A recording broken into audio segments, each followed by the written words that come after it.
Namaste. Welcome to the 32nd video in the overall series and introduction to Sanatana Dharma. First of all, apologies for the poor video quality. I'll try to improve this from the next video onwards. Today I talk about Dharma. I try to talk about Dharma. The virtual background is apparently from Indonesia, the world's most populous Muslim nation. It is a sculpture of Arjuna and Krishna on the Kurukshetra battlefield. Krishna taught Arjuna his dharma. That's the reason for the virtual background. I'm not sure if we have as beautiful sculptures in India, the land of Sanatana Dharma. God only knows when we'll have those. The thumbnail obviously is the Ashoka Chakra, which is derived from the Dharma Chakra. The origins are said to be Buddhist. However, we will touch upon that topic as part of today's video. Let's get in. Let us start with what is Dharma.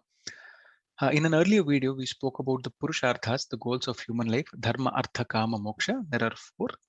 Dharma obviously is the first one. I don't think there is anybody who has not heard this phrase, Dharma. It is the first and foremost among the Purusharthas, at least according to what Ishvara would have us do, irrespective of what we do. Now, there is no single word in English which is a direct translation. I believe Rajiv Malhotra has written a book on Sanskrit untranslatables, Deva, Dharma. These words do not have direct translations in English or appropriate translations in English. For example, Deva is derived from Div, or something which is resplendent, shines, right? That way, Dharma, there are some etymologies given.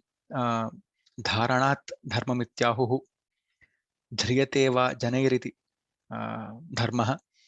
There are some of these definitions given. That which is born by people, that which holds is Dharma. Entire creation is held together by Dharma, so to say. So there are these etymologies that are given for this word Dharma. I believe the root dhatu was dhr, is the root sound. So dharanat dharmam ityahuhu, dhriyateva janairiti dharmaha. There are some etymologies like this. Pardon me if there are grammatical mistakes here. Now, as I said, there is no single word which encompasses what Dharma means. It can include righteous conduct, morality, duty, order of things in creation. For example, it is Agni's Dharma to burn. It is water's Dharma to cool or to make something wet. It is the sun's Dharma to rise in the east, set in the west. So there is a certain order that is assigned to things in creation. All of these are found under this phrase, this word called Dharma. Now, as we had discussed earlier, there are 2 components of Dharma. There is something called Vihita Karma, which is to be done, and Nishiddha Karma, which is not to be done, do's and don'ts, to put simply. Then when we talk about, then we can also talk about Samanya Dharma and Vishesha Dharma. Samanya Dharma indicates concepts that are universal, that are applicable to all. Ahimsa paramo dharma, desist from violence, satyam vada dharmanchara, speak the truth, follow dharma. So these are all universal concepts, right? Satyam vada, speak the truth. Ahimsa paramo dharma, desist from violence, desist from wanton violence, to be a little more specific. And these are all universal dharmas, what fall under something called Samanya Dharma. Have good conduct, all of these. Then there is something called Vishesha Dharma. Vishesha Dharma gets a little more, things become a little more specific. So Vishesha Dharma, for example, if I take myself as a human being, as a father, Pitru Dharma, as a brother, Bhratra Dharma, as an employee, Udyoga Dharma, as a husband, Pati Dharma, as a son, as a child, Putra Dharma, as a householder, Grihastha Dharma. So there are so many things that these are all facets of Dharma, right? These are various kinds of Dharma that are assigned to us. Then all of us would have heard of the Varnashrama, Brahmana, Kshatriya, Vaishya, Sudra. Topic for another video. But there are various dharmas assigned or allocated to these varnas. For example, it is Kshatriya Dharma to bear weapons and protect the society. It was not Brahmana Dharma to bear weapons and protect society. Then I think in the Ramayana, Ravana says somewhere that I am a Rakshasa. It is within Raksha Dharma to abduct others' wives, right? So obviously that's not acceptable to the divine in the form of Rama. Obviously came and punished him. So that way there are Vishesha Dharmas. Now, one very important aspect about Dharma and Sanatana Dharma, overall Hinduism in general, is Dharma is not rigid. It is flexible. Sanatana Dharma that way is not rigid. It is flexible. Concepts that are applicable eons and millennia ago may not be applicable today. So depending upon the desha and kala, dharmas change. For example, if I am in a place where there's plentiful water, I'm expected to take bath every day. So if I do Sandhya Vandanam, for example, if I'm supposed to do Sandhya Vandanam thrice a day, expected that I clean myself thrice a day, awake before sunrise. All these concepts are there, right? Now imagine I'm living in the Himalayas, for example. Now it might not be practically possible for me to have a bath thrice a day, or even in the winter, for example, right? For a normal human being, their dharma assigned to that particular person would change. That way, Sanatana Dharma, Hinduism is not dogmatic. There are many aspects that are flexible. This is one example of how Hinduism, Sanatana Dharma is flexible and not necessarily dogmatic. Now, where has this dharma come from? In the Visnusahasranama, there is a shloka towards the end, I think in the Uttara Bhaga, after the completion of the actual Visnusahasranama. Sarvagamanam acharah pradhamam parikalpate achara prabhavah dharmah dharmasya prabhu achyutah. So achara prabhava dharmah dharmasya prabhu achyutah. Basically, conduct goes without saying is good conduct is said to be the foremost thing by the scriptures. The basis for this good conduct, for achara, sadachara, is dharma, and the lord of the ruler, the overseer, the supreme person in charge of this dharma is Achyuta, Krishna, Narayana. Achyuta is a word that is used for Krishna. Achyuta, basically Achyuta, negation of Chuta, right? It basically means one who does not have a downfall, right? He never falls down. It could be in terms of general defeat, or obviously in terms of morality, conduct. If you remember some time back, we spoke about Parabrahma being without any qualities, right? Now, apart from that, when we talk about Saguna Parameshwara, Saguna Parabrahma, Saguna Brahma, with form and shape and qualities, even there, Achyuta, he who has no downfall of any kind, is the phrase that is being used here. So it's a pretty important phrase to be using here. So this is something that is set by somebody who has no downfall. It is, in a way, you can say set in stone, right? There are certain concepts that are set in stone. In the Lalita Sahasranamam, there is this namam called Anullangha Shashana. Ullanghana basically means crossing a certain boundary, for example, crossing something, or disobeying something like that, something on those lines. Shashana obviously is Shashanam is an order, a declaration. Anullangha Shashana basically means she whose order cannot be surmounted, whose declaration, whose guidelines, rules cannot be surmounted without consequences. Parameshwara has given us the free will to disobey him or her, to disobey him, Parameshwara, to disobey him. Obviously, there are consequences if we do that. So I do something, I should be prepared for those consequences as well. Now, going ahead, this probably might be the last slide or the last but one slide. I was initially a little apprehensive whether I would have sufficient content. I think now I'll have to split it between two videos. Now, this is a very, very famous shloka from the Bhagavad Gita. So, Krishna, Achyuta, Narayana, Parameshwara, Shiva, he is the one, Ammavaru, Amman, Devi, the Divine Mother. She is the one who has given this order about dharma. So Krishna says in the Bhagavad Gita, Yada yada hi dharmasya glanir bhavati bharata abhyutthanam adharmasya tadatmanam shrujamyam. So yada yada, whenever, dharmasya glanihi, so some kind of harm to dharma, Adharmasya abhyuthanam. Adharma obviously is the opposite of dharma. What should not be there? Abhyuthanam. It has grown. It has risen. So whenever there is glani to dharma and abhyuthanam of adharma, tadatmanam shrujamyaham. Then I manifest myself.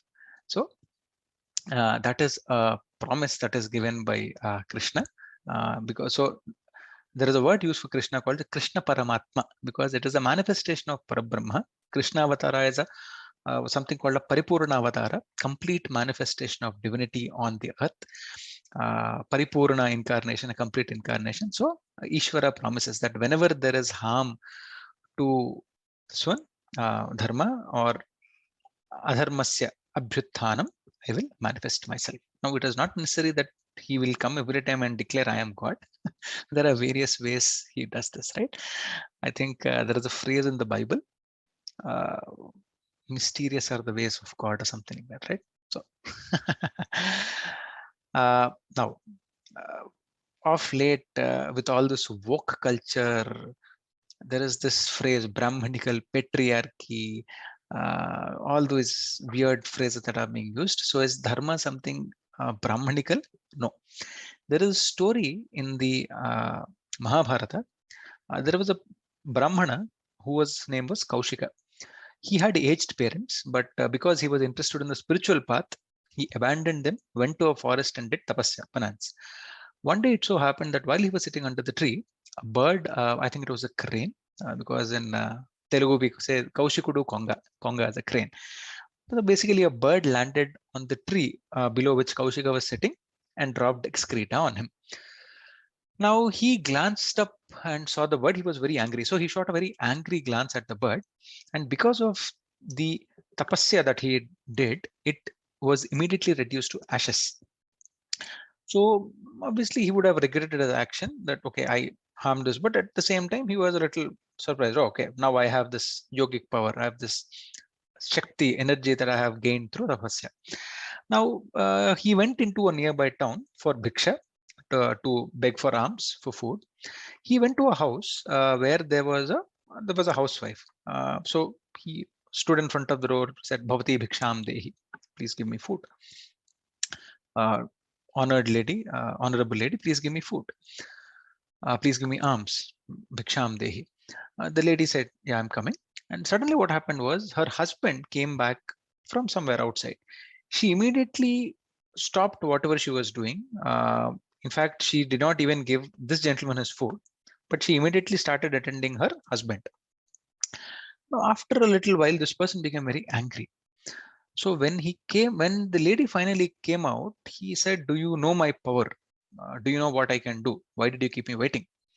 The lady just looked at him and said, "I'm not a crane to be reduced to ashes due to your glance." The guy was shocked. This was what happened with the crane happened in a forest where nobody was aware, nobody was there. How come this mere housewife knows what happened there? So she said, "See, I am bound to my dharma. So as a housewife, I offer certain services to I serve my husband. Because I have stuck to my dharma, I have attained certain powers. Now, if you want to know more, go to so and so city and meet a person called Dharma Vyadha." He said, "Okay." So this lady seems to be pretty advanced on the spiritual path. Now, if she is pointing me to somebody, that must be some great Brahmana, that must be a great Rishi. He went to that city in search of this person called Dharma Vyadha. It turned out that Dharma Vyadha was a butcher. So if we go with the Varnashrama Dharma, he was a Shudra. He was shocked. So the Mahabharata there tells us that whatever is your duty, this is obviously the message of the Gita as well. Whatever is your ordained duty, do it with full concentration, with your full heart, and offer it to the divine. Obviously, assume that it is good contact, assuming that you are doing it with a pure heart. Again, what Krishna says in the Bhagavad Gita, right? Karmanyeva adhikaraste ma phaleshu kadachana ma karma phala heturbhuhu ma te sangostva karmani. Karmani eva adhikaraha te. Your job is only to do something. Karma. Karma is possibly a topic for another video. your duty. Let's put it like that for now. Your dharma. Karmani eva adhikara te ma phaleshu. Do not, you do not have any right to what is the outcome. Do your duty. Ma karma phala hetuhu bhuhu. Do not do something in anticipation of the results. Ma te sangaha asto karmani. But do not sit idle. Do not sit without thinking you are not doing anything. Because even if you are not physically doing something, so there is this concept of sankalpa and vikalpa for the heart, for the mind, for manas. It is never stable. It will grasp something, it will let go of something else. So the human mind is never still. So even if you think you are still, you are not doing karma, you are actually actively doing. And if there are certain duties assigned to you, by not doing those karma, you are actually on the adharmic path and you are incurring papa or sin, right? That way, Dharma Vyadha told that, see, perform action, do not. So the message of Dharma Vyadha, the butcher, the Shudra butcher, the Mahabharata, the Bhagavad Gita, do your dharma without anticipation of the results. Do your dharma because it is your dharma, and offer that dharma and the results to the divine. In that way, you do not get the karma phala does not accrue to you. Whatever you do does not stick to you. Okay, as I said, that's a topic for a different video. Now, to end, let me talk about 3-4 things. I touched upon the Dharma Chakra a little while back. Now, Dharma Chakra is the wheel of Dharma, the wheel of creation, Samsara Chakra, right? Creation is a cycle. There is a cycle of creation, sustenance, destruction. All of this is ordained or dictated by the divine will, by Dharma. These are all interpretations behind Dharma Chakra, the Samsara Chakra. Now, there is a namam of Vishnu called Padmanabha. Now, what normally we think about Padmanabha, Padma is a lotus, Nabhi, technically, one meaning of Nabhi is the navel, right? So, Brahma was born out of a lotus that came out of Vishnu's Nabhi, so Padmanabha. Not only that, Padmanabha has some other, one or two other meanings also. Padma is also a word which basically means something which moves. So the world moves. Samsara Chakra moves. Nabha basically means somebody who was at the center, at the middle. So the way the center of the wheel holds all the spokes together and rotates the wheel, Padmanabha, Ishvara, stands at the middle of all the creation and sustains it, creates it, sustains it, and absorbs it back into himself or herself. So that is another word for Padmanabha. So you see this very beautiful relation between the Dharma Chakra, the Samsara Chakra, Padmanabha. Then in Rasa Leela, I myself do not have sufficient information to talk about Rasa Leela. Today, unfortunately, it is used in a very unfortunate way. The Rasa Leela is a very divine activity. So what is generally told is, if you do not understand the concept of an impure heart will not understand it. So it is better not to comment on something. It is better not to pass. It is better to keep quiet rather than pass strange, weird comments on something that we do not know and incur sin, right? Which is adharma. So in Rasa Leela also, there are gopis, Krishna and the gopis are actually, so if you look at a representation of the Rasa Leela, there is Krishna in the middle, standing alone, unattached to anything and everything, attached to nobody. Then there is a Krishna with each gopi. And there is Krishna in the middle who's the Sakshi, right? He's not attached to anything. That way, you look at creation, it is a wheel. So that way, Krishna, Ishvara, is the, let's say, the hub of the wheel to which everything else is attached. Everything else goes around because of this hub, that is Ishvara. Now, one interesting thing here, which we can actually extrapolate here is,